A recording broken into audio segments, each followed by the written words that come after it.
Herkese merhaba. Selamlar. Nasılsınız? Umarım iyisinizdir. Sizlerin istediği bir videoyu çekiyoruz. Soru cevap videosu. Bu arada sesim için kusura bakmayın. Talya tabii okula gittiği için sürekli hastalanıyor. Daha sonra da bana bulaştırıyor. Kendisi iyileşiyor. Ben hastalanıyorum. Deniz tutan varsa sallanmadan dolayı kusura bakmayın. Biraz tuzlu su içebilirsiniz ya da denge bilekliği takabilirsiniz videoyu izlerken. Güzel bir gün. Tam soru cevaplık bir gün. Güzel bir manzaramız var arkamızda. Umarım keyifli bir video olur. Sana ne sordular bilmiyorum. Çünkü Instagram'ın ikimizde soru cevap yaptık. Ben bana gelenleri... Bana gelen soruların birçoğu sana olduğu için ben sana gelen soruları okurum kendi Instagram'ımda. Başlayalım mı? Hadi başlayalım o zaman.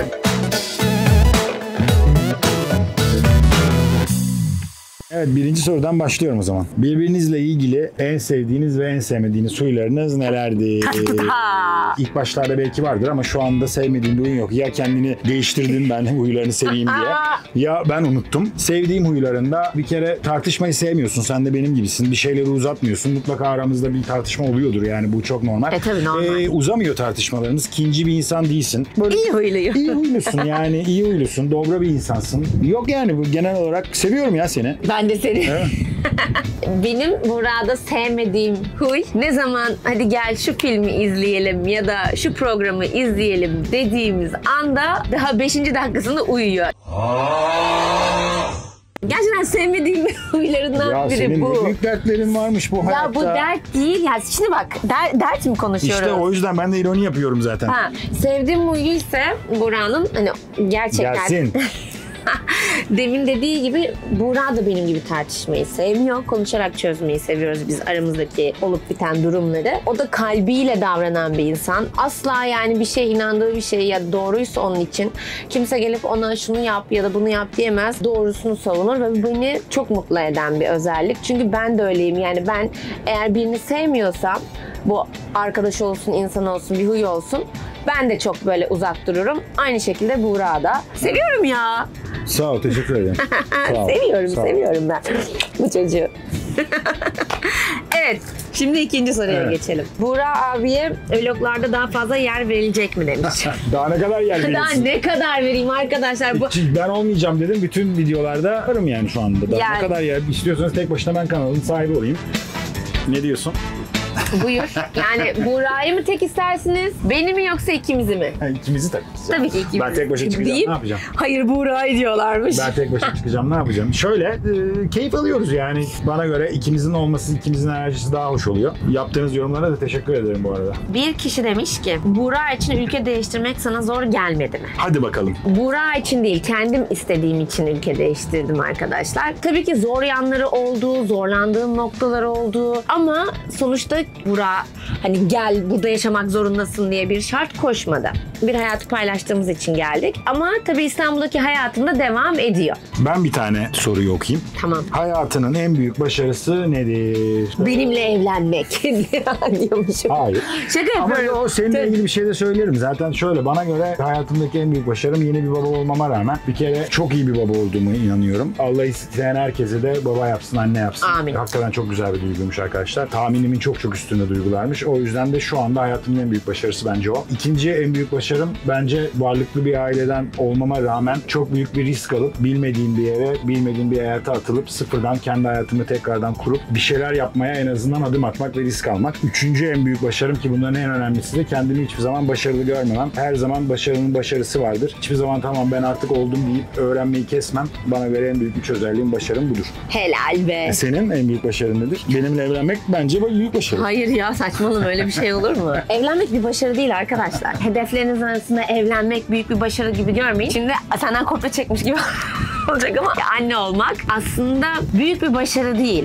O çocuğu mucize, daha ne kadar büyük başarı olsun. hayatındaki en büyük mucizelerden bir tanesi. Sonuçta bir kariyer değil, bir şey değil. Anne olmak farklı bir duygu, yani farklı bir duygu bu. Benim de en büyük başarım yani oyunculuk. Benim işim, kariyerim benim için çok önemli hayatımda. Devam edelim. Devam ediyoruz. Ya bana bunu herkes çok sormuş. İşte Feriha dönemindeki resimlerimi koyuyorlar, şimdiki halimi. İşte neden burnunu yaptırdın? İşte çok çirkinleştin. Eski burnun daha iyiydi. Arkadaşlar benim burnum kırıldı. Ve kırıldıktan sonra ben 3 kez ameliyat geçirmek zorunda kaldım. Hatta hala burnumdan memnun değilim. diyorsunuz yani tipiniz değişti işte yapmışsınız. Aslında bu sebepten dolayı ve gerçekten bir kere daha ameliyat olmaya korkuyorum. O yüzden benim zevkine yani burnumu yaptırmadım. Güzel olan burnum kırıldığı için burnum şu anda bu şekilde. Onun dışında işte yok yanaklarını doldurmuşsun, yok bu diye yazılan sorular var. Arkadaşlar ben aslında yanaklarımı zayıflatmak istiyorum. Ben yanaklı bir kızım zaten. Talya da sana benzemiş. Gerçekten bak zayıf bir kızım ama yanaklıyım. Herkes diyor ki Ceyda şu an herkes yanak yaptırmaya çalışıyor. Yok. Hatta görüyorsunuz videolarda botoksum diyor. Bakın güleyim. Gördüğünüz gibi her yerim kırışıyor. Yaptırmıyorum çünkü bir kere yaptırdım botoks. Yani tövbe yarabbim böyle bir şey oldum yani. O yüzden başka bir şeyim yok. Dişlerim de kendim. Yüzüm de kendim. Gerçekten yani. Yani sen ne diyorsun? Beni 7/24 görüyorsun. Niye durdun? Bilmiyorum, beklemiyordum bana söz geleceğini. Ne diyeyim, yok teyit mi edeyim, yok bir şey yok, kırıldı, yaptırdı, ne diyeyim ki yani. Yani. Böyle şaşırmış gibi bakan bir kadın karşımda istemiyorum yani, balık gibi. Ben memnunum senin halinden. Ya zaten genciz de yaşlansan da kırışsan da benim için hiçbir problemi yok. Teşekkür ederim. Evet. O zaman Ben okuyayım bir tane. tamam hadi. Çok güldüğüm bir soru geldi. Onu Ne okumak geldi? istiyorum. Buğra Bey, siz iş adamı değil misiniz? Ne işiniz var YouTube'da? Muhteşem bir soru. Ben 10 numara bir soru gelmiş gerçekten. Eleştirisel bir soru aslında ama bence haklı bir soru. Şöyle, iş adamı demek ne demek? İlla sert, eli maşalı bir figür var herhalde aklınızda. Bu soruyu soran arkadaşımın aklında herhalde. Ben öyle birisi değilim. Ben mutlu çalışıyorum, keyifli çalışıyorum. Mutsuz olduğum hiçbir işte olmam. Onun dışında ne işim var YouTube'da? Bir kere çok yoğun çalışıyorum. YouTube'daki motivasyonum da, ilk videoyu belli ki izlememişsiniz. Bir, Talya'ya anı bırakmak istiyorum. Talya'dan sonra torunlarıma anı bırakmak istiyorum. Kendime anı bırakmak istiyorum. Bana göre en büyük fırsat bu. Eşimle beraber eğleniyorum. Eşimin mesleği zaten bu. Bir şekilde ekran karşısında olmak. Ben de ona ilk başta destek olmak için birazcık videolarına katılırım dedim. Dedi ve kanalı ele geçirdi. Şimdi ben de gayet keyif alıyorum. Yani insanların yorumlarını okudukça bir kere Türkçemin güzel olduğunu ilk defa sizden öğrendim. Hayatımda hiç Türkçen çok güzelmiş diye bir iltifat almamıştım. Çok teşekkür ederim. Şu anda keyif alıyorum. O yüzden YouTube'dayım. Peki. Şimdi bana en çok sorulan soru ama nedense ben bunu her defasında açıkladım. Ama bir türlü herhalde ikna edemiyorum kimseyi gerçekten. Bu ne? Oyunculuğu bıraktınız mı? Arkadaşlar bırakmadım ve asla da bırakmayacağım. Yani ömrümün yettiği süre boyunca ben oyunculuğa devam edeceğim. Ve insanlar tabii Amerika'ya yerleştiğim için bunu düşünüyor. Ama dediğim gibi yani İstanbul'dan beni bir toplantıya çağırmakla Amerika'dan çağırman arasında fark yok. Sadece saat farkı var. Bir gün öncesinden söylenmesi lazım toplantı gününün. Ve hemen binip uçağa geliyorum. Toplantımı yapıyorum. Anlaştığım bir proje olursa da çekimlerini yapıyorum. Ki bu sene 3 tane sinema filmi çektim. Bir de TRT Dijital'de bir dizi çekiyorum. Şebeke dizinin adı. O yüzden oyunculuğa devam ediyorum. Şimdi sende. Ben bir tane söyleyeyim. Oyunculuğu bırakıyor musun Burak? Bırakmıyorum. Oyunculuk beni bırakana kadar devam edeceğim. Ya bu arada bir şey söyleyeceğim. Burak şöyle bir şey yapıyor arada. Mesela, Hayır, bir dakika. Hayır, Ben anlatacağım. Tamam bir dakika ben söyleyeceğim. Başlangıcını anlatacağım. Ceyda bazen bir reklam filmi geliyor. Ceyda çekiyor. Ben bazen beğeniyorum, bazen eleştiriyorum çektiği şeyi. Ben çekeyim de bak benimki daha güzel olacak diyorum. Ceyda'nınkini çekerken benimkini de çekiyoruz. İkimizinkini birden Ceyda'nın menajerine gönderiyoruz. Genelde benimki daha çok beğeniliyor. Ve diyorum ki sürekli Rahşancığım bana yok mu ya hiç proje, niye bana gelmiyor? Yani her an Burak'ı da bir ekranda görebilirsiniz. Şöyle ben çünkü okuldayken hem ilkokul, ortaokul, lise neredeyse bütün tiyatro şeylerinde vardım, gösterilerinde falan. Ciddi tiyatro yapıyordum yani. Eğer senin gibi tabii ki bir sahne deneyimi yok ama biz de sahnenin tozunu yuttuk okullardayken. Münazara yaptık, çok büyük bir başarı sağladık. Gazetelere çıktık ortaokuldayken. Yani buradan yapımları beni keşfedin. Okullarda falan münazara yapıyorsanız arkadaşlar mutlaka bana sorun. Münazarada biz çok zor bir şeyi şampiyon olduk, birinci olduk, gazetelere çıktık. Burak setlere yeşil ışık yaktı. Çak çak çak çak. Oğlumun vatandaşlığından dolayı Green Card'a başvurduk. Allah kısmet ederse Sarasota'ya yerleşme düşüncemiz var. Dil, kültür beni çok endişelendiriyor. Beni motive etmesi açısından ilk günleriniz nasıl geçti? Artıları, eksileri. Sarasota bir kere çok güzel bir yer. Florida'nın öbür kıyısında, yani Atlantik Okyanusu kıyısında değil, Meksika Körfezi kıyısında. Fiyatlar da artıyor bu arada. Alacaksınız oradan ev alın. Kiralamayın bence. Size bir emlak tavsiyesi de vereyim bu işin içinde olduğum için. Yurt dışına yerleşmek kolay bir şey değil ama bana göre mutlu olursunuz Sarasota'da. Bir kere deniz, güneş, işte şu anda Aralık ayında bu videoyu çekiyoruz. Gördüğünüz gibi günlük serinlik, güneşlik hava. Bu arada burada bir göçmenlik avukatı arkadaşımız var. Onunla da görüştük. Bir green card için veya nasıl gelinir gidilir onunla ilgili de ilerleyen zamanlarda bir video çekeceğiz. Yani eksileri ailenizi özlersiniz muhtemelen. Yaşadığınız kültürü, yemeğini ben kendi için söyleyeyim. Ben yemekleri çok özledim. Ailemi özledim. Arkadaşlarımı özledim. Ama iş güç bir şeylerle oyalandığınız zaman her şeyi unutuyorsunuz. Zaman her şeyin ilacı. Ondan sonra hayat, paranızı kazandığınız, yaşadığınız yer aslında memleketiniz oluyor. Hayırlı uğurlu olsun şimdiden. İnşallah mutlu olursunuz. İnşallah mutlu bir hayat yaşarsınız. Şimdi ikinci çocuğu düşünüyor musunuz? Evet. Hayır.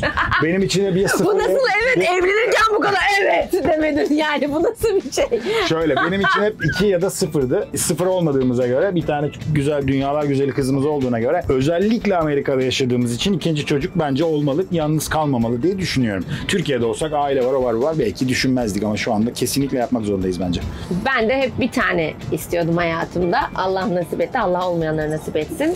Ben düşünme aşamasındayım. Çünkü ben yani şöyle Talya'yı doğum yaptığım dönemde pandemiydi ve Buğra, ben ve Talya'ydık ve hayatımızda hiç böyle bir deneyimimiz yoktu. Bir anda hastaneye 2 kişi gittik, 3 kişi geri geldik eve ve sadece evde üçümüzdük ve 4 aya yakın ben tek başına baktım Talya'ya. Hiçbir şey bilmeden her gün 2 saat uykuyla devam ediyordum. Bir de artı evde köpek vardı. Kendi yemeğimi yapıyordum, kendi temizliğimi yapıyordum. Tabii sonra yardım eden birimiz oldu ama sonra yine bütün sorumluluk sendeydi. Belki ben o süreçte tek başına olduğum için hani bir anne yok, bir komşu yok, bir arkadaş yok. Bir saat şöyle uzaklaşabileceğiniz bir durum yok. Belki o süreç beni çok yorduğu için ben şu an belki ikinciyi bir tık daha böyle şey düşünüyorum. Ama eğer yapmaya ben karar... nasıldım? Sen teşekkür ederim. Dur bir dakika. Eğer yapmaya karar verirsek çok fazla uzatmayacağım yaş aralığını. Nasıldım? Buğra beni gerçekten şaşırttı. Ben diyordum ki Allah Talya'yı doğurdum. Bir de artı Buğra'ya da bakacağım üstüne üstlük. Ben artık kafama huniyi takar gezerim diye düşünüyordum. Çünkü 2 köpek var, 2 guinea pig var. Üstüne Buğra. Görüyorsunuz değil mi? Köpekler, guinea pig, ondan sonra Buğra. Evdeki sıralamamı görüyorsunuz değil mi? Ya hayır. Ondan sonra Buğra niye şikayet ediyor? Hayır. Buğra niye bilmem Hayır ne? öyle bir sıralama yok. Hepinizi çok seviyorum. Teşekkür ederim. Sağ ol. Beni övecektin. Seni en başında övdüm. Her dakika seni mi öveceğim? Hayır dedin ya Buğra çok iyiydi falan bir şeyler. Dedi pardon oraya atladım. Şimdi sordum ya ben Doğru. nasıldım diye ilk Buğra gerçekten beni şaşırttı. O yüzden ona gerçekten çok teşekkür ediyorum. Bu çok önemli bir şey. Destek. Çünkü o anda psikolojiniz farklı oluyor. Bir gün iyi uyanıyorsunuz. Bir gün bu her şeyi yapmanıza rağmen neden ağlıyor diye çok inişleriniz çıkışlarınız oluyor bir anne olarak. O yüzden o konuda eşlerin desteği çok önemli arkadaşlar. Ben de kendimi şaşırttım biliyor musun? Ben de şaşırdım. Ben mesela ilk başta çocuğu elime alınca ben bunu taşıyamam, düşürürüm falan diye düşünüyordum. Doğuma da girdim. Bu arada girmekle girmemek arasında kalanlar varsa ben hiç girmek istemiyordum. Kesinlikle doğuma girin arkadaşlar. Bir şey söyleyeceğim. Aslında buna benzer bir soru var. İstiyorsan onu da söyleyeyim. Sor. Birincisi şöyle, doğum videolarınız var mı? İkincisi de Ceyda Hanım nasıl bir hamilelik geçirtti size? Şöyle doğum videosu... Bana mı soruyorlar? Evet, yazmışlar. O yüzden şimdi bundan bahsettiğimiz için hemen o soru zaten aklımdaydı. Peki, sorayım dedim. Tamam. Bu arada doğum videolarımız var arkadaşlar ama onları paylaşmayacağım. Onlar bizim anımız. Bizim özelimiz daha doğrusu. Özel bir video benim için. Tabii çocuğun fotoğrafını zaten paylaştım ama o videolar bizim özel alanımız. O yüzden paylaşmayacağım. Evet, ben sana nasıl bir hamilelik yaşattım? İlk Ceyda hamile kaldığında bütün herkes bana dedi ki yandım. Hamilelik çok zor geçiyor. Kadınlar da sürekli değişik şeyler istiyorlar. Lütfen sinirlenme. Hamilelik hormonları çok etkiliyor. Hiçbirini yaşamadım. Sanki hamile değilmiş gibi bir hamilelik yaşadık. Benim 7 aylıkken karnım çıkmaya başladı. Kimse de inanmıyordu burada hamile olduğumu. Sürekli yürüdüm sokak, hatta bir ara Buğra böyle 8. aya girdiğimizde kızım artık sokakta doğuracaksın, tehlikeli aylara giriyoruz. Gezme bu kadar diyordu ama çok şükür hiçbir şey olmadı. Ben kötü bir şey yaşamadım. Bir soru da bana gelmişti. Çocuğu ne zaman hissetmeye başladınız veya işte hamileliğin hangi safhasında çocuğu? Son 2 gün kaldı. Son 2 gün. Yani doğuma son 2 gün kaldı arkadaşlar. Buğra şöyle oldu. Galiba ben baba oluyorum. Yani ben karnım büyük, geziyorum evin içinde. Baba oldum. Şöyle oldu. Bir arkadaşlarımla dışarı çıktık, eve geldik. Ceyda uyumuştu. 2 gün sonra da doğuma gideceğiz. Eve bir girdim, ev sessiz. Allah'ım dedim ben bir daha bu evi bu kadar sessiz görmeyeceğim. Bir dank etti bana. Özellikle son gün çok büyük korkular yaşadım. Doğum nasıl geçecek? Bebek sağlıklı mı doğacak? Ne olacak? Ne bitecek? Çok büyük korkular yaşadım. Bir doğuma giderkenki hikayemizi ben anlatacağım. Ben anlatayım. Peki sen. Doğuma giderken Talya bu arada şöyle doğum saatini şusunu busunu biliyordum çünkü Talya dönmedi. Kafası yukarıdaydı o yüzden sezaryen olacağını son dakikaya kadar normal doğum yapmaya çalıştılar ama döndüremediler Talya'yı. Mecburen sezaryen değil gün aldık ve gününde saatinde doğuma gittik. Yolda giderken arabayı kullanıyorum. Ceyda'ya dedim ki Ceyda'cığım bir elimi falan tut ya ben çok heyecanlıyım arabayı kullanamıyorum. Buğra istiyorsan in ben kullanayım. Arabayı bile kullanamadım. Ceyda'dan daha fazla heyecanlıydım. Ama çocuk doğduğu an esas baba olduğumu anladım. Zaten genelde erkekler öyle olurmuş. Bir anda böyle o çocuk çıktığı anda bütün hayatım Buraya böyle aydınlanma geldi. Yani bütün hayatım bir daha asla aynı hayatım olmayacak. Artık bu Talya'nın hayatı demeye başladım. Aslında öyle değil. Sonuçta benim kendi hayatım iyi olmalı ki ben kızıma iyi bir hayat vereyim. O korkular, her şey bir anda bana doğduğu an o ameliyathanede daha çıkmadan film şeridi gibi her şey gözümün önünden geçti ama çok keyifliydi gerçekten ama son 2 gün kadar çok fazla bir şey hissetmedim. Çok açık ve net yani. Evet. Evet ben bir soru okuyayım. İlerleyen zamanlarda Taçuma'da Instagram sayfası açmayı düşünüyor musunuz? Çok severek izliyorum sizi. Sen cevap ver. Hayır. Açmayı düşünmüyorum. Taçum ileride kendi büyüdüğünde bu sosyal medyayı açabilecek bir hale geldiğinde kendisi açmak isterse açar. O yüzden biz açmayacağız. Evet. Sana gelenlerden bir tane gidelim. Taçum en çok hangi hayvanı seviyor? Çocuğun adı Taçum kaldı ya. Taçum benim sayemde bütün hayvanları seviyor arkadaşlar. Ben onu daha 3 aylıktı götürüyordum. Bütün hayvanları sevdiriyordum. Zaten evde köpekle büyüdüğü için zaten hayvanlara alışıktı. Ama şu an sokaktaki kertenkelesi de olsun, böcek de olsun, ne olursa olsun Talya hepsini seviyor. Biri demiş ki kozmetik mağazasında Türkiye'de olmayan ürünleri tanıtabilir misiniz? Tanıtacağım ama bunu ayrı bir video olarak. Yani sadece buradaki kozmetik ürünlerini tanıtacağım bir video gelecek arkadaşlar. Bu sorudan çok fazla var. Bir tanesini okuyorum. Eşinizle nasıl tanıştınız ve kızınızın adını neden Talya koydunuz? Sizi ve güzel ailenizi çok seviyorum. Allah sizi korusun. Amin. Teşekkür ederiz. Ben arkadaşlar Ceyda'yı televizyonda gördüm. Beğeniyordum zaten. Çok tesadüfen de Ceyda'nın da ortak bir arkadaşımız var. Benim daha yakın arkadaşım. Bir gün Ceyda'nın onun mağazasına gideceğini, alışverişe geleceğini, randevuleştiklerini söyledi. Ben de kesin geleceğim. Beni tanıştırman lazım dedim. Tesadüfen de bu arada Ceyda'ya ondan bir 10 gün önce falan seni Buğra'yla tanıştırmamız lazım demişler. Ceyda da yok ben kimseyle tanışmak istemiyorum demiş. Ama kız arkadaşımız Ayşegül ismi de Ceyda'ya söylemiş Buğra geliyor diye. Benim bildiğinden haberim yoktu. İşimin gücümün arasında atladım. Karşıya geçtim. Paspal bir yerde geçtim bir de. O gün şantiyeyi falan geziyordum. Böyle üstüm başım toprak içinde gittim. Mecburen o gün gittim. Tanıştık. Şampiyonlar Ligi maçı vardı. Maça çağırdım gelmedi. Sonra telefon numarasını aldım o gün. Aradım birkaç kere falan. Böyle açmadı bir şeyler yaptı bir havalarda. Çok. Bir şey söyleyeceğim. Açmadım değil telefonlarını açtım. Hatta hep beraber bir yemek sözü vermiştik. Yemeğe gidecektik. Ben zehirlendim arkadaşlar. Ben inanmadım zehirlendim. Burada inanmamış benim dedim ki ya zehirlendim. işte havalarda dedim. Ayşegül de sana yok boş demiş. ver dedik. Ayşegül dedi yok Ceyda öyle bir insan değildir dedi. Gerçekten zehirlenmiş. Ben konuştum dedi. Sonra geri aradı. Ne haber nasılsın falan filan. Orada biraz muhabbet ettik. Sohbet ettik. Sonra benim bir yurt dışı seyahatim oldu. Geri döndüğümde tekrar buluştuk. Yemek yedik. Sonra yani biz yaklaşık uzun bir süre sonra 2 ay sonra falan çıkmaya başladık. Aynen. Biz seninle. Evet. Yani öyle bir arkadaşımız vasıtasıyla tanıştık arkadaşlar. Diğer soru neydi ya? Devamlı. Taçum'un ismini neden Taçum koydunuz? Talya'nın ismini neden Taçum koymadın?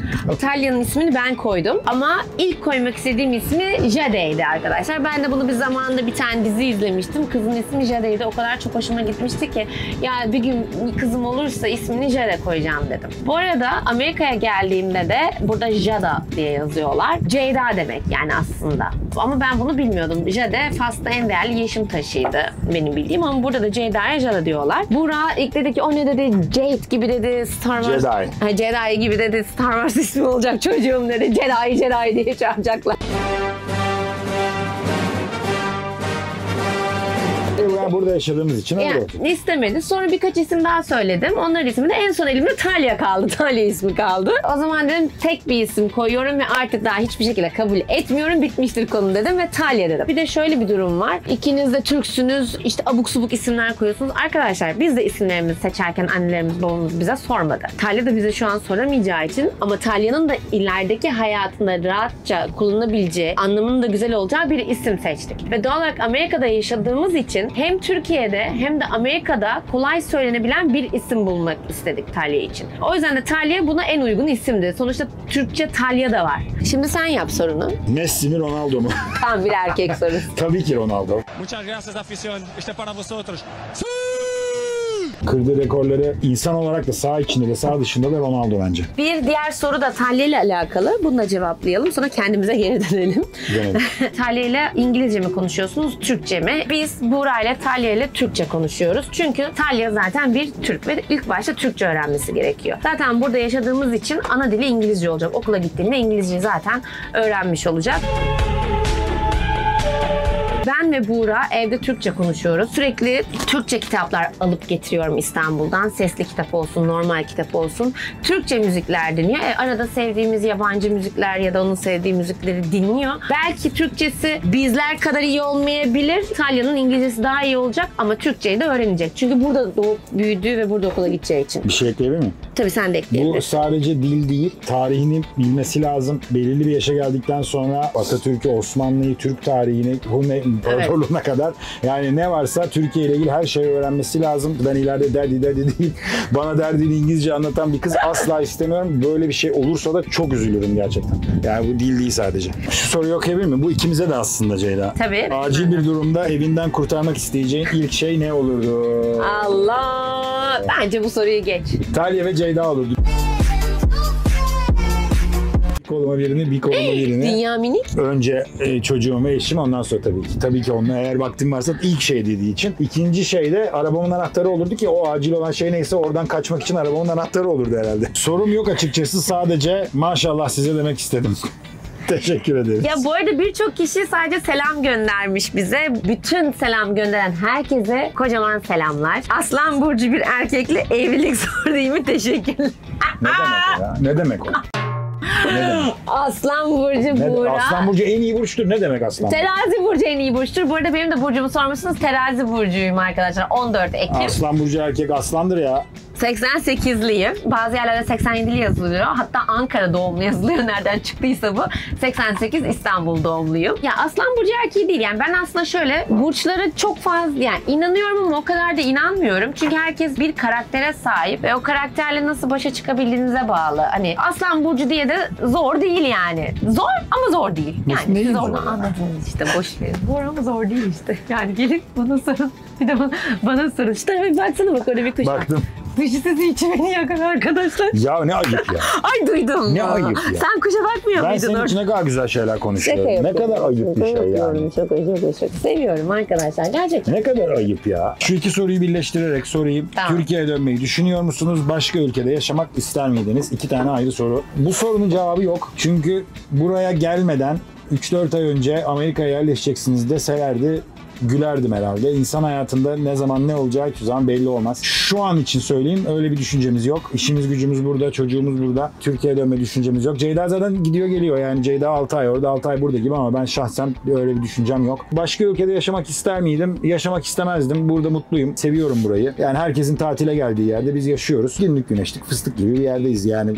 Daha iyi bir yere gidebileceğimi zannetmiyorum. İleride bir fırsat olur, bir iş olur. Giderim, yerleşirim, bilmiyorum. Bir soru var. İş adamı olmasaydınız ne olmak isterdiniz? Ha, bana da sormuşlar. Benim için mi sorun? Hayır, bana da şey demişler. Oyuncu olmasaydınız ne olurdu? O zaman ben önce cevap vereyim. İş adamı olmasaydım, eğer yeteri kadar param olsaydı iş adamı olmadan bir yelkenliyle bütün dünyayı gezmek isterdim. Hala da hedeflerimin arasında. Belki bir sürpriz yapıp erken emekli olup dünya turu yapabilirim. Yani hedefim, en büyük hedefim, hayalim hayatımdaki o. Sen oyuncu olmasaydın ne olmak isterdin? Yani bana bu soruyu da çok sormuşlardı. O kadar çok küçük yaşta başladım ki oyunculuğa. Yani sanki oyuncu olmak için doğmuşum gibi 5 yaşında başladım. Bir diğer tercihim psikolog olmak isterdim. Ben de son sorumu alayım. İstiyorsan bir tane daha. Senin kanalın Tamam. olduğu için son bir tane daha Tamam. soru al. Amerika'da aylık minimum yaşama maliyeti nedir? Arkadaşlar, Amerika'yı her eyaleti farklı bir ülke olarak görün. Her eyalette yaşama maliyetiniz farklı olur. Florida'da mesela ödeyeceğiniz minimum kira ayda $1000-1500'dır. Eğer tek başınıza yaşıyorsanız kirayı çıktıktan sonra yani pahalı bir evde de oturabilirsiniz, ucuz bir evde de oturabilirsiniz. Ama kira hariç Amerika'nın birçok eyaletinde minimum yaşamak için kazanmanız gereken para aşağı yukarı aylık $2000'la $3000-4000 arası değişir bence. Zaten o parayı kazanmayı garanti edemiyorsanız gelmeyin arkadaşlar. O kadar da kolay değil gerçekten burada yaşamak. Özellikle son Covid'den sonra tüm dünyada olduğu gibi burada da fiyatlar arttı. Dediğim gibi minimum $2-3 diyorum kira hariç. Benden bu kadar. Ceyda Hanım'ın son sorusunu alalım. Yani o kadar çok soru var ki onu sorsam o var, hepsini aslında cevaplamak istiyorum ama dediğim dediğim gibi. O zaman şöyle, benden cilt videosu izlemişsiniz. İşte cildiniz çok güzel. Bunun için video çekeceğim. Hani böyle kısa geçiyorum şeyleri. Makyaj ürünleri merak etmişsiniz. Onları da size göstereceğim. Her ne kadar çok makyaj yapmasam da mesela şu an karşınıza makyajsızım. Aslında bütün videolarda makyajsızım. Evet, doğru. Ama sevdiğim ürünler var. Onlardan ayrı videosunu yapacağım. En çok aslında şeyden geliyor. Onu da cevaplayayım. Adını Feriha koydum. Sizdeki yeri büyük mü ve kimlerle görüşüyorsunuz? Bendeki yeri tabii ki çok büyük. Adını Feriha koydum. Çok da güzel projeydi. Herkes hala neden bitti, işte devam edecek mi? Arkadaşlar devam etmeyecek, bitti. Ben onu çekerken 20 yaşındaydım, 21 yaşındaydım. Oradaki birçok arkadaşımla tabii ki görüşüyorum. Devam ediyor dostluklarımız. Zaten görüyorsunuz da Instagram'dan da paylaşıyorum. O yüzden bendeki yeri büyük. Hande'nin de yeri bende büyük. Hande karakterini oynamak da çok güzel bir duyguydu.